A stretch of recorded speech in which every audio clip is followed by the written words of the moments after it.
நம்முடைய பிதாவாகிய தேவனாலும் நம்முடைய இரட்சகராகிய இயேசு கிறிஸ்துவினாலும் உங்களுக்கு கிருபையும் சமாதானமும் உண்டாவதாக.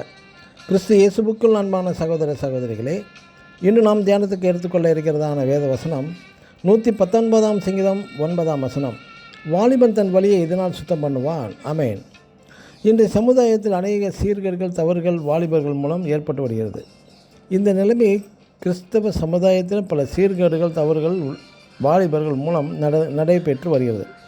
அநேக திருமணங்கள் கலப்பு திருமணங்களும் காதல் திருமணங்களும் நடைபெற்று வருகிறது.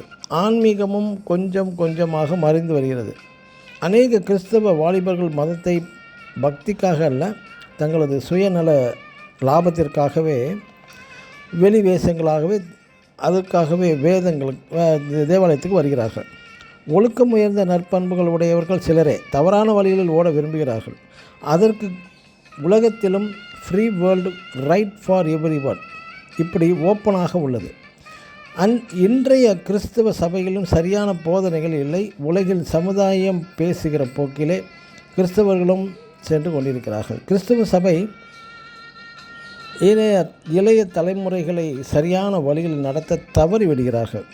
அழிவின் பாதையிலே யாவரும் ஓடிக்கொண்டிருக்கிறார்கள். சபையில் வாலிப பிள்ளைகளுக்காக யூத் ஸ்பெஷல் மீட்டிங், வாலிபர்கள் முகாம், வாலிபர்கள் கூடுகை என்று விசேஷமாக கஷ்டப்பட்டு சில போதகர்கள் நடத்துகிறார்கள். அதாவது வாலிபர்களை உருவாக்குவதிலும் அவர்களை ஜாலியாக்குவதிலும் குறிக்கோளாக கொண்டு ஆடல் பாடல் ஜாலி கொண்டாட்டம் என்று மகிழ்கிறார்கள்.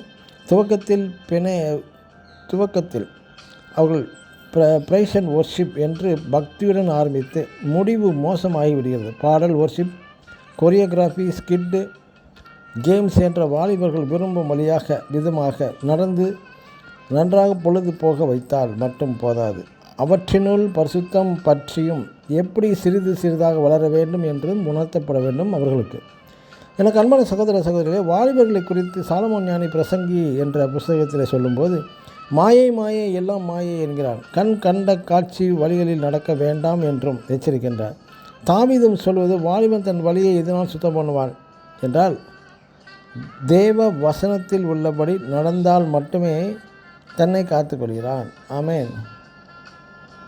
God bless you.